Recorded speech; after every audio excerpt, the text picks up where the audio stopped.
A myth that I want to go about busting in today's session is understanding the relevance of how internal arrangements of according to Vastu is very, very crucial and important, especially while designing spaces in interior sense. The reason why I'm taking this up is because many times what happens when you're going about zoning your spaces, or any architect or designer sits with you or sits with the client to go about starting their design level or design journey, they place your Vastu grid on the site. They say, okay, this zone is for this zone is for this. They go about activity mapping, and after everything is done, when it comes to the interiors, they just randomly start applying materials, colors, all of that. Even though in the designer's perspective, I do understand the architects and designers are giving their best in terms of the logistical understanding of using complementary colors, triad colors, and all of that, but the Vastu logic behind this must also be considered, because at the end of the day, it's the end user's energy that is going to be affected when not balanced properly. Even though we do have set colors as per Vastu for each zone, for example, your northeastern zone and all is governed by water elements, so blues, light shades of blues, all of that go into play.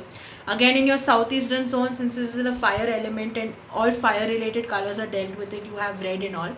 But it's not that only these colors have to be used in these zones. There are zones where colors must be completely avoided, colors that can be merged, colors that can be interchanged. All of that can be done based on their elemental properties, understanding which are friendly, which are unfriendly, all of that.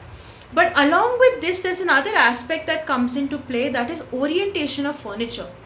Because not just your orientation of your bed, but even in terms of your bed head. The reason why I say this is the zone at which your head falls also plays a very important role. When you understand in detail, let us say you have 4 coordinates in general, that is the north, south, east and west, or generally the 4 coordinates that we have in any specific area, say a bedroom in your southwest zone, you will be considering this north, south, east and west, and the preferable zones that are best to keep your head and sleep is in the south zone. Second best would be your east, third best would be your west, and not at all to be considered would be your north zone. Similarly, every orientation, be it your living room, keeping in mind of which zone it is falling in, understand the attributes, it's important to orient and align the furnitures accordingly. Even when you come to your study area, most of the times what happens, people do not understand that even a study table placement can actually benefit you in a positive way in Vastu.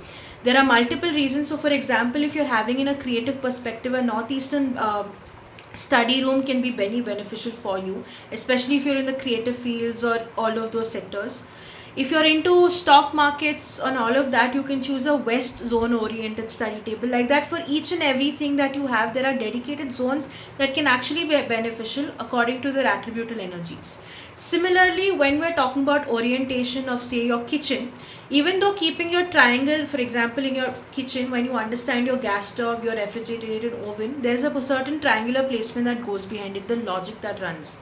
But it's very important to understand your stove has to have a designated zone because it's a heating appliance. Your fridge is also considered as an heating appliance, even though it's told to cool, it's running on electricity, so it's considered as a heating appliance. Again, oven is also running on electricity, so it's heating appliance. So it's very, very important that even though they're placed according to design logistics, it falls in the same zone properly with playing along the Vastu elements.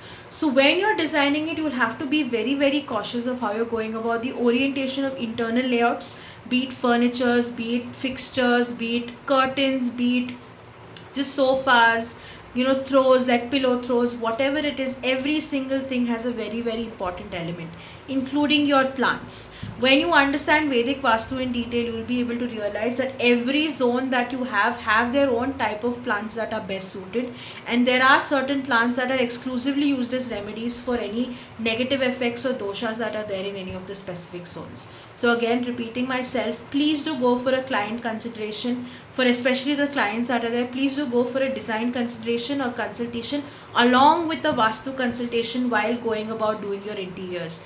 Again, I'm not going to limit it just with the color, just with the materials that you use, just with the textures, or just with understanding the plants that you use. Make sure even orientation, furniture types, textures, everything are taken into consideration for the benefiting most of it while you're going to stay in the space.